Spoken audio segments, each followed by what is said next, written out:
Assalamualaikum warahmatullahi wabarakatuh.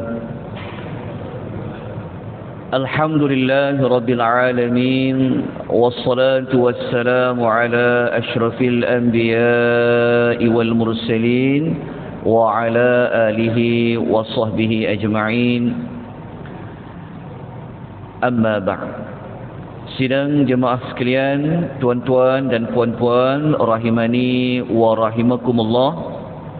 Alhamdulillah, pada pagi ini kita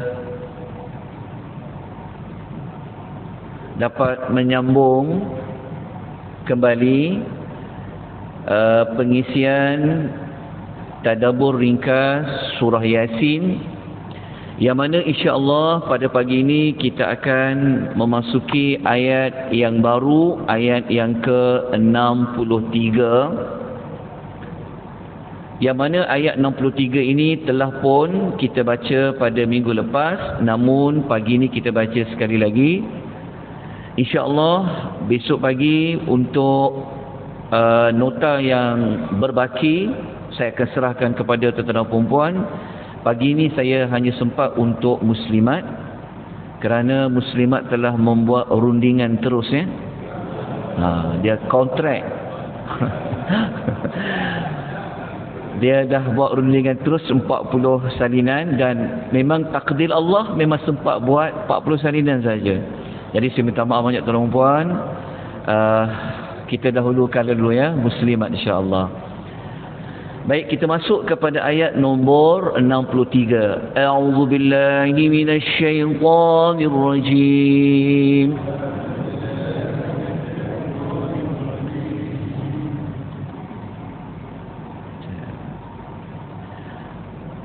Hadhihi jahannamul lati kuntum tu'adun.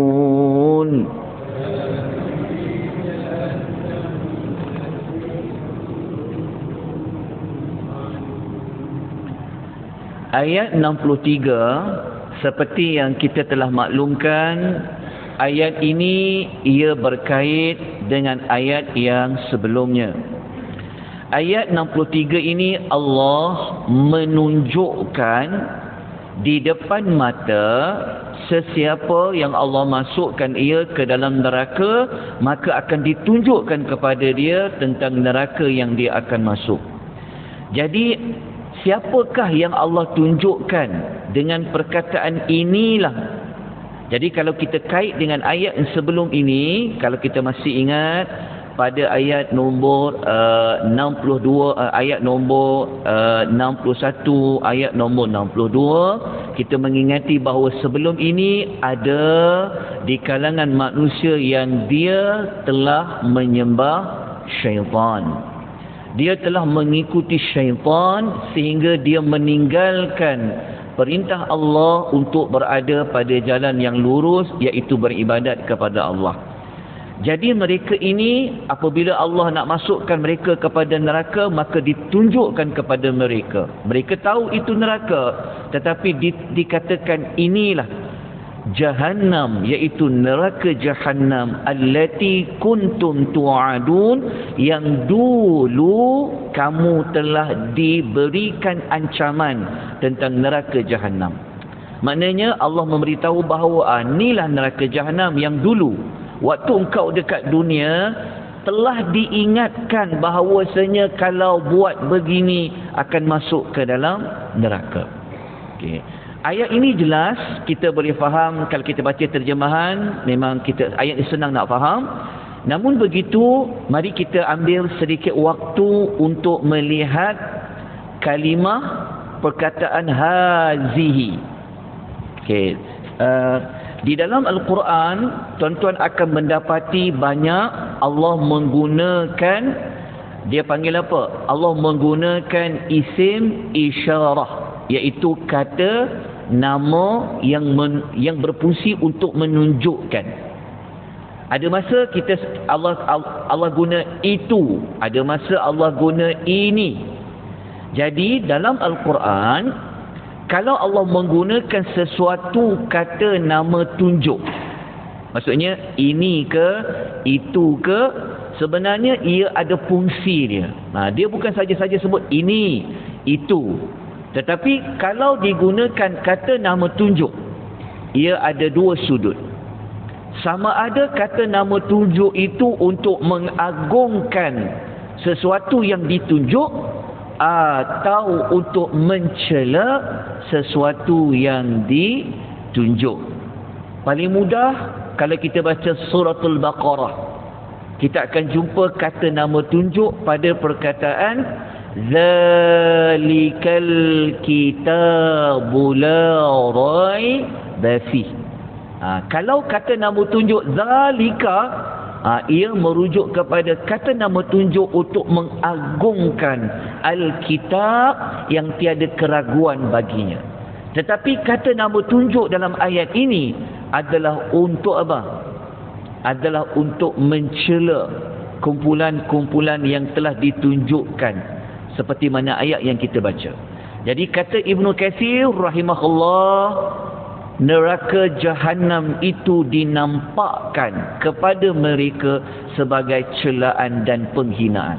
Kalau kita baca ayat lain, sebenarnya neraka ni dari jauh lagi ahli neraka sudah dapat mendengar suara-suara api neraka. Maka sebelum mereka masuk, telah dipersembahkan kepada mereka tentang inilah neraka. Kenapa nak dikatakan inilah neraka? Sebagai untuk mencela, menghina orang-orang yang nak masuk ke dalam api neraka. Okey, sebelum kita lanjutkan, tuan-tuan, perkataan Jahannam, perkataan Jahannam kalau jumpa di dalam Al-Quran, ia merujuk kepada nama neraka.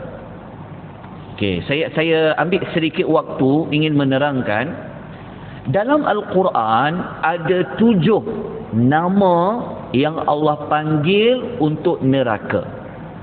Dalam Quran ada 7 istilah nama yang Allah pakaikan untuk neraka. Kalau jumpa istilah ni, ia merujuk kepada neraka. Okey, yang paling banyak sekali diulang perkataan neraka itu, Allah gunakan perkataan Jahannam. Ada 77 kali di dalam Al-Quran Allah gunakan perkataan Jahannam. Tapi kita guna juga perkataan Jahannam, kan? Macam mana? Jahannam tu neraka tu. Nama neraka 77 kali. Ini nama yang paling banyak diulang oleh Allah di dalam Al-Quranul Karim. Jadi kalau tak ada kalimah neraka pun tak apa dah, sebab memang Jahannam tu adalah neraka. Tapi tak apalah, nak bagi faham neraka Jahannam. Kalau Allah guna Jahannam, Allah nak menyampaikan sifat neraka itu dia sangat dalam. Tuan-tuan, walaupun nama neraka ada 7, bukan bermakna neraka tu ada 7. Neraka tu satu je. Syurga itu satu, neraka itu satu. Tetapi kenapa dia banyak nama? Dia banyak nama tu Allah nak beritahu bahawa 7 nama itu, itulah sifat yang ada pada neraka yang satu tu. Faham kan? Dia ada 7 nama. Tapi 7 nama bukan makna ada 7 neraka. Dia satu neraka. Tapi kenapa 7 nama? 7 nama tu sebenarnya merujuk kepada sifat, kriteria, ciri-ciri neraka tu. Jadi salah satu sifat neraka dia adalah Jahannam. Dia sangat dalam dasar dia. Okay. Nama yang kedua, tuan-tuan biasa dengar nama Lawa ada dalam surah Al-Ma'arij. Kita akan jumpa perkataan Lawa. Allah sebut sekali saja dalam Quran. Saya minta maaf saya tak letakkan maklumat di dalam nota. Mungkin tuan-tuan kena buat catatan. Ada sekali gunakan perkataan Lawa. Kalla innaha lawa nazza'atal lisyawa. Lawa, perkataan Lawa. Kalau Allah guna Lawa, merujuk kepada api yang menyala-nyala. Okay, sekali saja. Nama yang ketiga, kadang-kadang Allah panggil neraka dengan nama Al-Hutamah. Al-Hutamah. Ada 2 kali di dalam Al-Quran diulang nama Al-Hutamah. Ada satu surah disebutkan dengan surah Al-Humazah. Ada, nanti kita akan cerita. Ada 2 kali. Kemudian nama yang keempat, Allah banyak juga menggunakan nama As-Sa'ir. As-Sa'ir 16 kali Allah ulang di dalam Al-Quran dengan nama neraka itu dipanggil As-Sa'ir. Dalam suratul Mulk ada Allah sebut, Inna a'tadna lil itu dalam suratul Al-Insan ada juga. Yang suratul Mulk pun ada juga. Okey, nama yang kelima, Allah juga memanggil neraka dengan nama Saqar. Saqar. Sin, Qaf, Ra. Ada 4 kali di dalam Al-Quran. Okey. Nama yang keenam. Ini di antara nama yang banyak. Ini di antara nama yang paling banyak. Kedua paling banyak.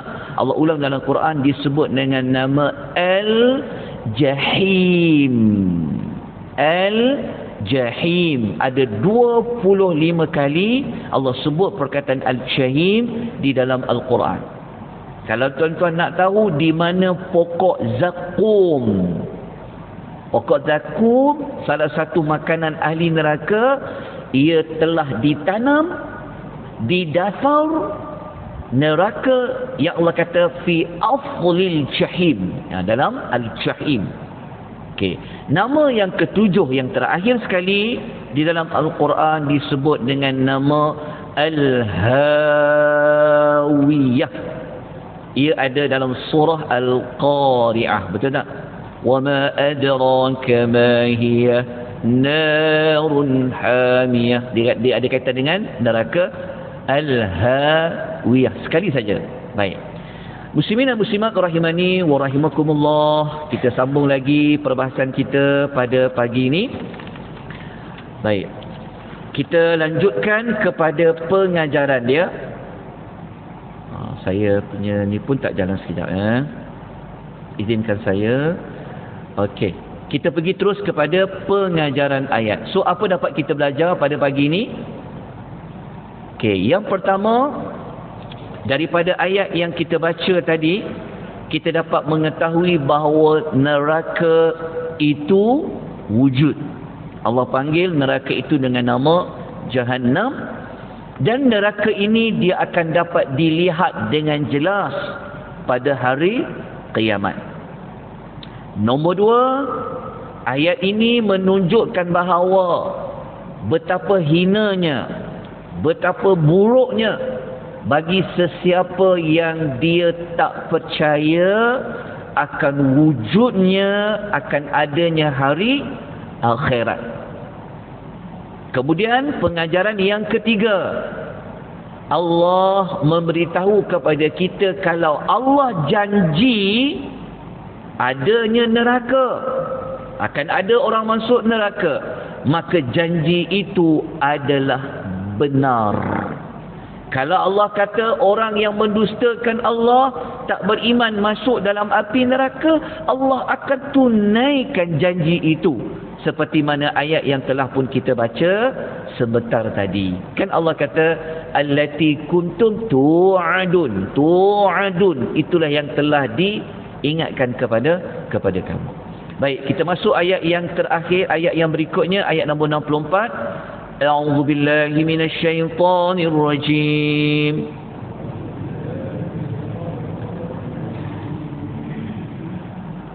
اصلوها اليوم بما كنتم تكفرون.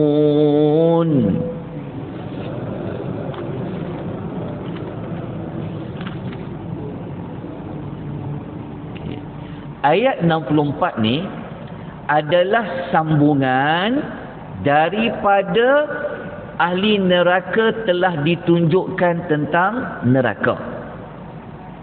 Maka ayat ini sambungannya dah nampak neraka depan mata, kena buat apa? Islauhal yawma. Masuklah kamu ke dalamnya al-yawma pada hari ini. Neraka dah wujud, telah pun ada, tapi belum ada lagi yang akan masuk.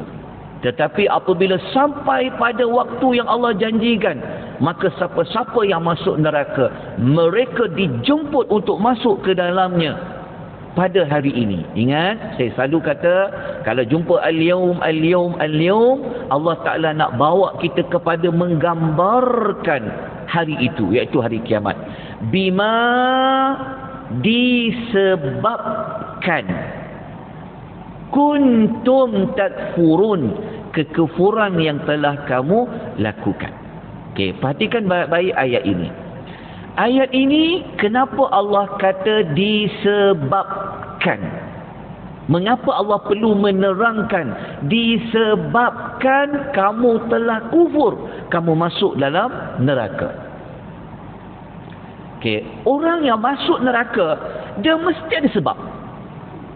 Dia mesti ada sebab dia. Bukan Allah tu zalim, bukan Allah tu tak adil, tetapi ada sebab kenapa mereka disuruh masuk ke dalam api neraka. Jawapan dia apa? Sebab mereka kufur tentang neraka. Mereka tak percaya adanya buat baik, bala baik pembalasan. Baik, apa pengajaran yang kita dapat belajar pada pagi ini? Nombor satu, orang yang mendustakan Allah, dia tak percaya tentang kalamullah, ayat-ayat Allah yang ada menyebut tentang ancaman neraka ini, mereka akan diperintahkan dengan kasar dan dengan hina supaya mereka masuk neraka. Cuma surah Yasin ni dia ayat dia tak ada cerita secara langsung macam mana mereka masuk dalam neraka. Nanti kita sambung dengan cerita dalam surah Al-Insan. Allah belit mereka dengan apa?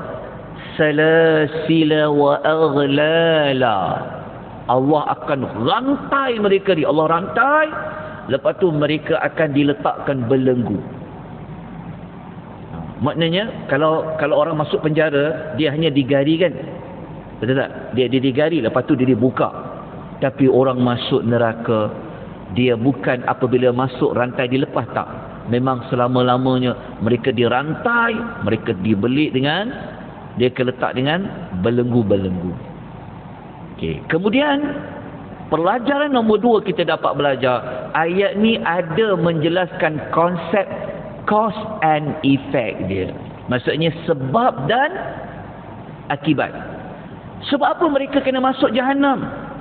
Allah kata bima, disebabkan. Maknanya disebabkan engkau kufur, maka inilah akibat dia. Apa akibat dia? Akibat dia islauha, masuk dan rasakanlah. Okey, itu sebab dia. Maka kalau sebab kufur, bima takfurun tu disebabkan kufur, maka akibat dia masuk neraka jahanam. So pelajaran yang ketiga yang kita dapat belajar juga pada pagi ini, menunjukkan kepada kita betapa adilnya Allah ini dalam dia memberikan hukuman kepada para hambanya. Kenapa kita kata Allah itu adil? Allah menjelaskan ada sebabnya kenapa masuk neraka jahanam. Jadi siapa-siapa yang masuk neraka jahanam, sebenarnya itu menunjukkan keadilan Allah. Tapi ingat tak, sebelum ni ada orang masuk syurga? Ada tak Allah terang dia buat apa, dia buat apa, dia buat apa? Kita tak jumpa kan? Allah hanya kata ahli syurga ini mereka leka, sibuk dia dengan nikmat. Betul tak? Lepas tu Allah terangkan, menunjukkan bahawa orang masuk syurga ni semuanya kurniaan Allah, rahmat Allah. Tapi orang masuk neraka ni menunjukkan keadilan Allah dan ada sebab kenapa dia masuk neraka. Baik, tuan-tuan, kita ada sedikit waktu lagi, tuan-tuan perempuan rahimani wa rahimakumullah. Kita sambung ayat nombor 65. Ayat nombor 65 ni, kalau kita teliti dia betul-betul, Allah dah tak nak cakap dah dekat dia orang. Allah tak nak cakap tu, maksud dia ayat ni Allah tak sebut secara direct tentang mereka tu. Kalau sebelum ni ingat tak disebut inilah macam dekat kan, masuklah. Tapi kali ni seolah-olah Allah guna macam Allah nak sebut mereka ni dalam bentuk yang jauh. Okey, ayat 63, ayat 65 ni kita baca dulu. A'udzu billahi minasyaitonir rajim. اليوم نختم على أفواههم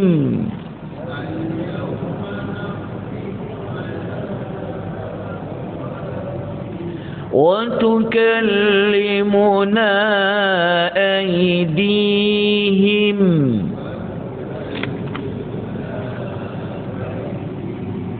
وتشهد أرجلهم بما كانوا يكسبون.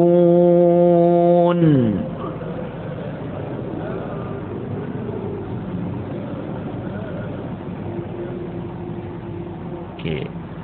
Ayat ini adalah ayat yang menguatkan lagi keadilan Allah. Yang ini setelah mereka masuk ke dalam api neraka, maka sudah pasti mereka akan mencari-cari sebab. Kenapa? Sebab apa? Kenapa orang masuk syurga, ada orang masuk neraka? Maka Allah membuktikan ada saksi-saksi yang menyebutkan kenapa kamu masuk neraka. Allah terangkan lagi. Baik. Pada waktu itu, al-yawma, pada hari itu, kami kunci mulut mereka, tangan-tangan mereka, bagi tahu kepada kami. Lepas tu kaki pula menjadi saksi terhadap apa yang telah mereka usahakan.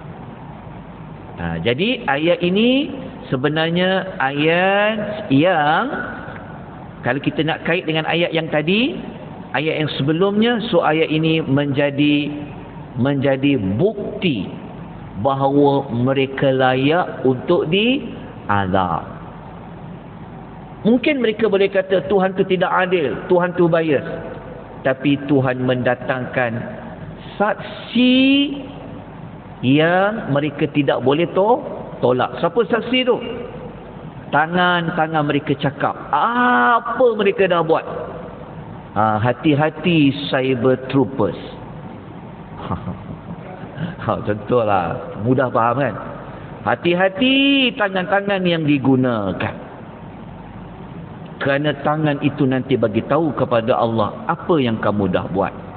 Tangan tu kata apa? Biarlah tangan kita kata, saya setiap hari saya bertasbih, bertakbir, subhanallah, alhamdulillah. Saya membelik satu helaian ayat Quran kepada satu ayat. Saya memegang ayat Quran dibawa ke hulu dan ke hilir. Tangan inilah ya Allah. Sekian-sekianlah contoh. Jangan sampai tangan ni guna untuk membuktikan kesalahan. Kemudian kaki pula menjadi saksi apa yang telah mereka usahakan. InsyaAllah ayat ini kita akan bincangkan lebih lanjut pada keesokan pagi. Kita akan jelaskan lagi. Ada lagi beberapa saksi yang lain. Bukan sekadar tangan, bukan sekadar kaki, tapi ada lagi. Ada lagi saksi lain yang ada pada tubuh badan kita ni. Kita baca Yasin tiap-tiap minggu, tapi Allah mengingatkan tentang saksi-saksi yang ada pada tubuh badan kita. Apa lagi saksi itu? Kita akan bincangkan insya-Allah pada esok pagi. Jadi esok pagi insya-Allah saya akan bawakan baki 100 lagi nota yang bercetak dan saya akan serahkan kepada tuan-tuan dan puan-puan. Jadi saya mohon maaf ya pada jemaah muslimin, ayah-ayah ya, atas ke apa tak sempat buat nota pada pagi ni. Jadi kita saya akan serahkan pada esok pagi dengan kos dia RM10 sahaja. Okey, kita jumpa pada pagi esok. Nota soft copy saya dah beri kepada Ustaz Syarifuddin, dan ada rakan-rakan tuan-tuan yang dapat, ya. Tolong edarkan nota secara soft copy kepada rakan-rakan yang melihat melalui soft copy nota tersebut. Jadi salah silap saya mohon ampunan maaf, kekurangan saya juga mohon ampunan maaf. Kita sudahi dengan tasbih kafarah dan suratul Authur. Subhanakallahumma wa bihamdika asyhadu an la ilaha illa anta.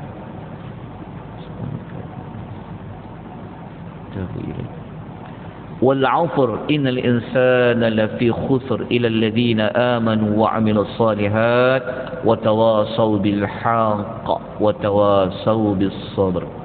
وبلا التوفيق والهداية والسلام عليكم ورحمة الله وبركاته.